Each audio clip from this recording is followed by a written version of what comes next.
What do you think the dollar value is of the things you have on your face right now? Serums, sunscreens, makeup. Whoa. I've Yeah. never thought of that. I've never thought of that. Oh no. Do you have like a statistic for me? Allegedly, it's $8. The average woman has $8 a day on her face. Oh, I actually would have thought it would be higher, I think, but also gross that I put $8 worth of stuff on my face. I have 12 cents in a Zoom filter. That's what I have. When you think about even, sometimes the different potions and lotions and treatments, like if you had something waxed or lasered, it adds up quite quickly. And I have friends that spend hundreds of dollars on creams a month. Mhm, So mhm, you can see quite quickly how it would add up. Of course, as you know, I'm writing that book, Ugly and Rich. mhm. So I have a lot to say about all of these things because it's interesting how so many people talk this way nowadays about skincare as an investment and whatever. And I'm like, it's not an investment. I don't think you know what that word means. And Yeah. so it's interesting that the languaging we use to market to women is making us believe that what we're doing is something long lasting, when in essence, it's all temporary.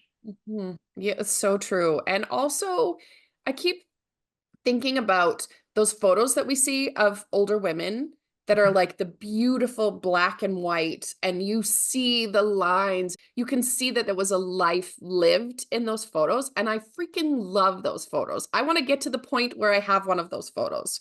So maybe I have to stop using $8 worth of stuff on my face. We all think that we want that. We want to arrive there, but the process, the journey of arriving there is the part we all want to avoid. Yeah. And so it really has to be this place of like getting comfortable with. But you look at like Martha Stewart, who is stunning, and she's raged against the dying of the light. Yeah. So it's interesting that we all think that that's beautiful in other people, but when it comes to us and what we see in the mirror, we're trying to stop time as much as possible. My grandmother really opened my eyes to this recently because she was talking about her under eye circles. And I look at her and I just see my beautiful grandma. I don't see anything else, but she is so still self-conscious about how she looks as she ages. And I'm like, Grandma, you are in your 80s. You should not be worrying about any of these things. You should be living your life and doing all the things that you want. And you know what? Just take off your glasses when you look at yourself in the mirror when you get to be that age. Just take them off. We don't see the under eye bags like you do. We don't see the circles. We don't see the lines. We just see the grandma that we love. Yeah. What would you do differently if you could go back to your 20s? Would you do anything differently in terms of your beauty regimen? Yeah, more sunscreen. More sunscreen. Okay. Well, let's talk about other investments we need to make in our 20s today. How many things should purchase? 11 things, 11 best purchases to make in your 20s. Okay, good. I love a list. Great. What's number one? Electric bicycle. Okay, well, I didn't do that in my 20s. Did electric bicycles even exist when we were in our 20s? They didn't. But if I was a 20-year-old today, Yeah. here's what I would do. I would not get a car and a car payment. Okay. I would absolutely get a bike. I'd use public transport. Yeah. As the amount that you can save compared to your peers, that's going to compound and compound and compound, is going to make such a huge difference in your 30s, 40s, and 50s. Just imagine if you'd started using all that sunscreen in your teens and 20s and you didn't sit out in the sun with that oil on your face, Yeah. how different your skin would look today, right? It's the same kind of idea. The compound effect of being in the sun every day makes a big difference. The compound effect of a car payment every month on your life makes a huge difference. So if there's a way that you can get where you need to go without a car payment in your 20s, you're Mhm. going to be laughing. In fact, you'll be able to buy a car in cash later on in life. And just imagine, what would your legs look like right now if you had cycled every day of your life since you were 20? Okay, maybe they'd look good, but you said electric bike. That means I'm making the bike do the work.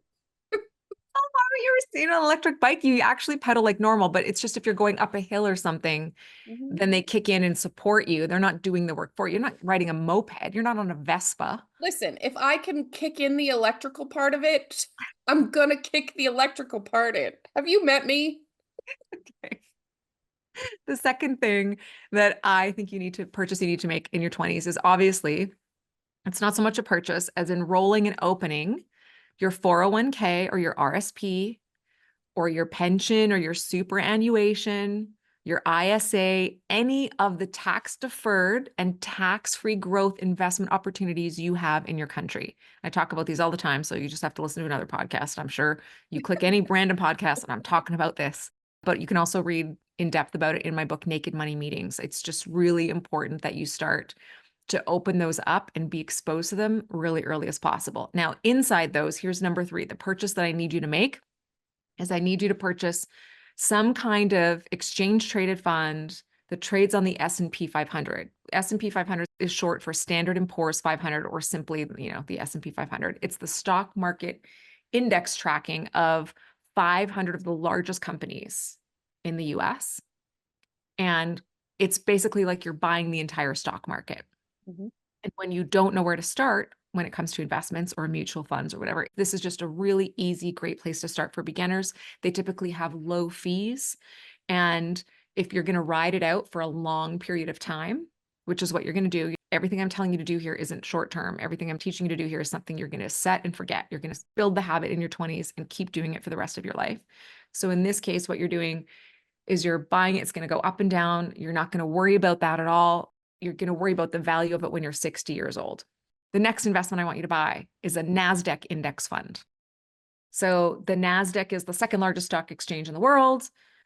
And it's an acronym for something. It's like National Association of Security Dealers. The AQ is the part I can't ever remember.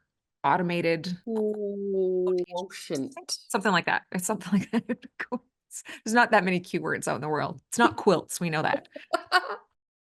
But it's the same kind of idea. And so you're going to do the same thing. You're going to purchase it as a NASDAQ index fund again, so that it's low fee. And when we talk about low fees, we want something well under 1%, because your typical mutual fund has 2% fees and that chews up everything. Those are 2 investments that I want you to have and I want you to continually invest in. So whether it's $25 a month is all you can do right now, that's what I want you to do. But I want you to do what you can and start early and increase that amount as your income increases. Okay. The next thing that I want you to purchase in your 20s is a high interest savings account or a high yield savings account. And I want you to put 3 months of expenses in it. And the only way you're going to know what 3 months of expenses are is if you do a budget and you figure out what your life costs you.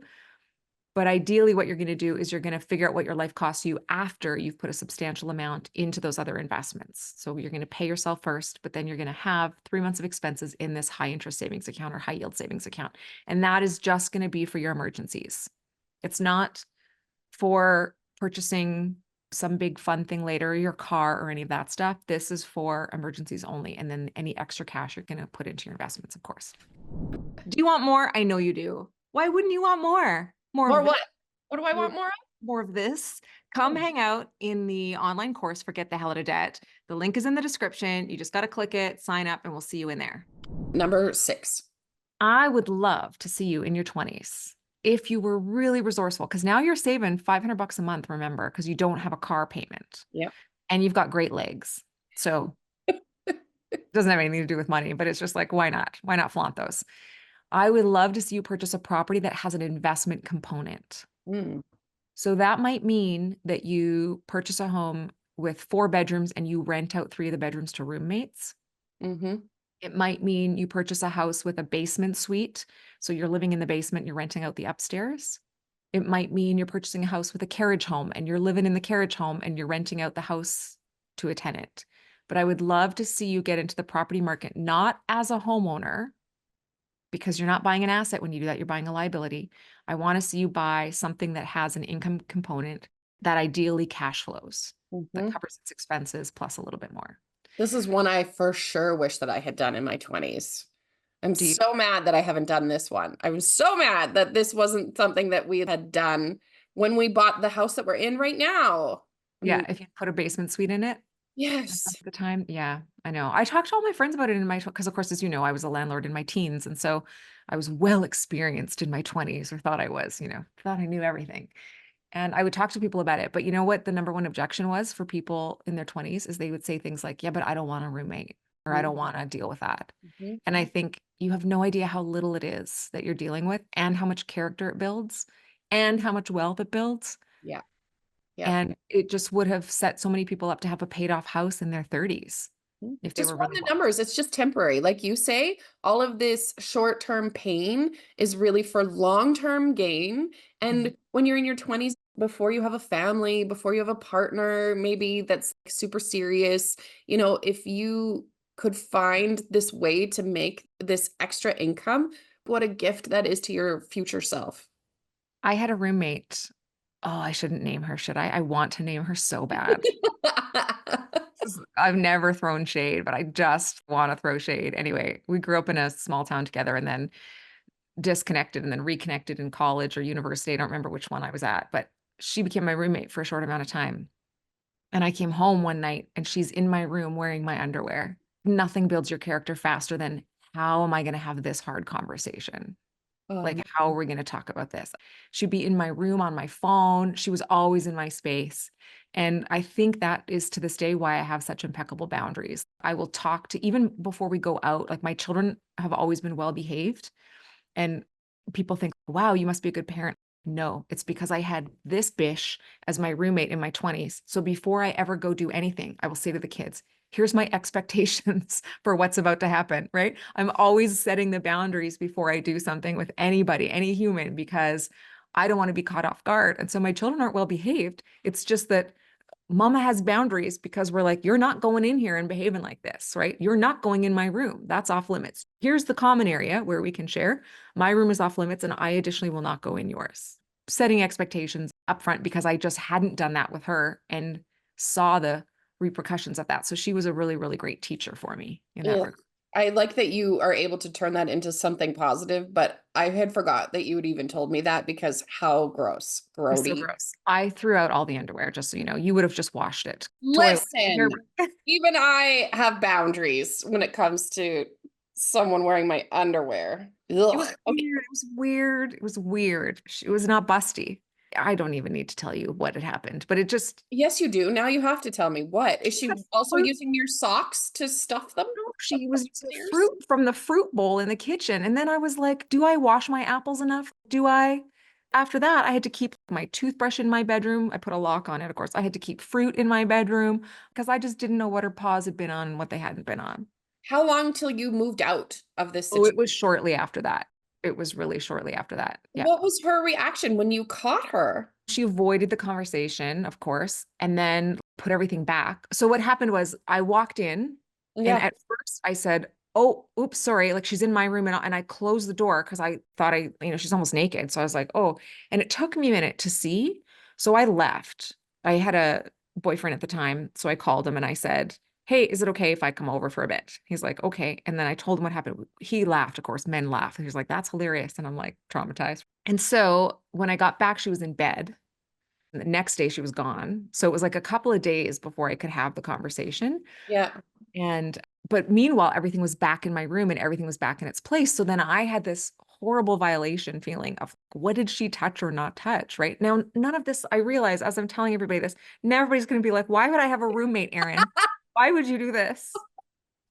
I'm not selling you on the roommate situation so much, but I'm saying it has made all of my other living situations so good. And that's a much better lesson to learn in your 20s when you can move back in with your parents if you need to. There's all kinds of other options. You can get resourceful. You don't have children and everything else. And now a partner that's living with you that's behaving in this way or whatever. Learning these lessons as early and young as possible while building wealth will save you. And also, it just makes it so that I was just so much more determined to eventually get in a financial position Right. not to need that ever again. Yeah, So and listen, you'll have a really great story of your roommate situation to tell on your podcast one day. that's just one. That's just one. But we'll end there. We'll stop there. Overall, I've always had really good experiences, to be honest. Some of my roommates are still my best friends today, and that part's really cool. So I just think you probably won't end up with a you know who. I really should have named her. It would have felt so good to spit her name out on this microphone. But I'm sure she's not that same person either. Who knows what she was going through, right? I don't know what her situation was or whatever. And I don't think she'd ever do that again, given how embarrassed she was when she was caught. So Ugh. Okay, yeah, we got to move on. I got the heebie-jeebies. Number 7. I think you need to buy my books. shamelessly plugging here, I think you need Get the Hell Out of Debt and Naked Money meetings because it's going to set you up for a life of financial wellness and Mhm. it's going to heal any blocks that you have before they take hold. If you enter your 20s with money blocks or, challenges financially that you don't heal, you're going to continue a pattern for decades. And we see people sometimes in the Get the Hell Out of Debt program. They come into the program, they're 60, 70 years old, and they're like, I wish I'd learned this when I was 20. So there's your opportunity. The other book that I think you need, everybody needs, and if I had a child that was graduating, this is the book I would also buy them. It's by Darren Hardy and it's called The Compound Effect. Mhm. It is an easy read. It's my favorite audiobook to listen to when I'm walking. If I go for a walk, I don't know how old it is. It's got to be 15 to 18 years old now. Classic book, amazing, well written, easy to understand. It's going to teach you how to level up everything in your life in terms of habits. And when you can build foundational habits in your 20s that will carry you through your 30s, 40s, 50s, you don't have to worry about starting a health regimen in your 40s or 50s because you've already been behaving in a healthy way from the time you were young. You don't have to worry about paying off debt in your 40s, 50s because you've already been behaving in a way that's healthy in your 20s. And you don't have to worry about creating relationship boundaries or dating or any of that because you've set those really good boundaries in the beginning. And Darren Hardy, actually, when I met him, he was in Lake Tahoe in 2011 or 2012, and we sat down and had a conversation. And somebody thankfully snapped a picture of it, Mhm. which I rarely post because I'm embarrassed about because it was cold. We were on this, they called it a yacht. It was not a yacht, please.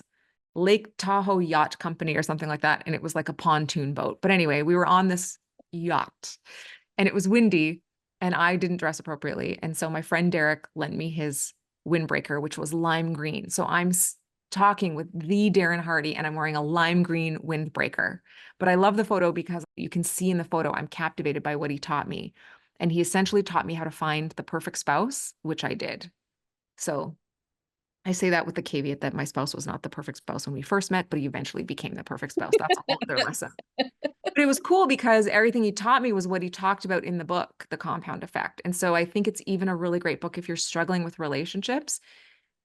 Get off the dating apps for a while, focus on you, change your life, read The Compound Effect, get the hell out of debt and naked money meetings, and you're going to attract the right partner. I think the idea of buying good books that we can keep on our shelves forever, that are ones that we can highlight the heck out of as we read them and put post-it notes in and refer back to, is a really smart idea for our 20s. I am actually trying to think if I bought any books in my 20s that I still have. I'm gonna have to Remember go you look at had my the bookshelf. giant coffee table book? It was like a horoscope book. Yes. You could look up your star sign or something. I've never been into horoscopes, so I don't really know. Yeah. But I just remember I would look up boys that I liked, their birthdays, to be Yeah. like, are we meant to be?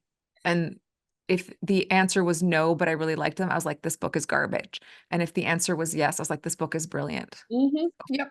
We did this just recently with horoscopes that made me think of it. Our Chinese horoscopes, we had Chinese food recently, and there was a placemat that told you the year you were born and what animal you were. And so we were reading through them, but that's exactly what you do. You read them and you take out the parts that apply, and the rest you're just like, well, I mean, they got that wrong, but the rest is right on. I really believe in the lunar calendar because I was born in the year of the dragon and I love that. I feel Yeah. like if I was born in the year of the rat or the pig, I would have a different opinion. But I think because I was born in the year of the dragon, I believe in the lunar calendar. My coin collection, I collect the lunar coins that come out every year because they make $8 coins.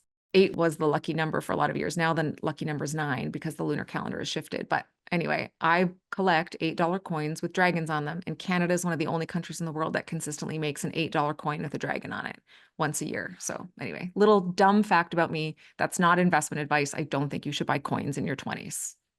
What I do think you should buy in your 20s, though, is insurance. I think as early as possible in your life, you need to get life, disability, and critical illness insurance. And if you are a parent of a child who's in their 20s and you're like, wow, this is a lot of things Erin's making a 20-year-old buy. Again, this is not nearly as expensive in your 20s as it is if you wait. And if there's any way you can help your children out with any of these things, I would be doing that. Mhm. You don't have to go get them all at once. You can even get the books from the library that I was talking about earlier. You don't have to make this a expense item or a to-do list item, and you're certainly not going to put any of this on a credit card to make it happen. But these are all things that I think if you invest in your 20s, you're going to set yourself up for a really great life. And making sure that you're covered and insured is going to be critical within your budget. All of that, obviously, within your budget.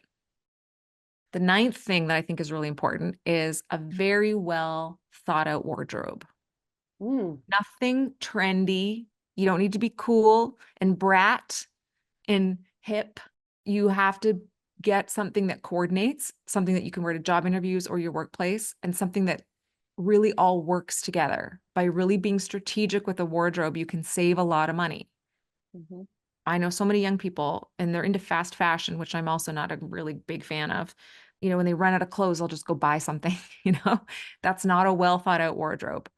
A well thought out wardrobe is 20 to maybe 40 pieces that coordinate and go together that can all be thrown in the laundry in one lump sum. That's going to be really critical.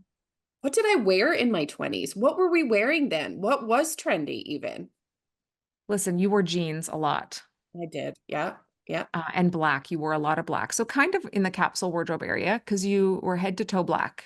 You started adding color, I think, when you had kids. I think that I wore like those velour fleecy zipper vests also. I feel like I had a hot pink one of those that showed up in a lot of pictures. So maybe that wasn't the best idea for my wardrobe. But I think the pieces that we want to remind ourselves of. And, you know, I know Cynthia on our team right now, who we both love dearly. Cynthia Yeah. works in fashion and she would murder me for this because she really believes in fashion and looking good and staying in, but she's a very fashionable person. I am not, nor do I care. I care about money. I care about building wealth. I care about financial freedom. And so depending on, you know, if you're somebody who like absolutely loves fashion, then you're going to not listen to this item on the list. But if you still did all the other things, you're going to be far ahead. Right. But the point of this is I've got two photos that where I wore something trendy and I hate those photos now. Right. I'm like, why did I wear that? I don't want to look back on a photo and be distracted by the clothing. I want to look back on the photo and be distracted by the memory of it, what Mhm. was happening in the time.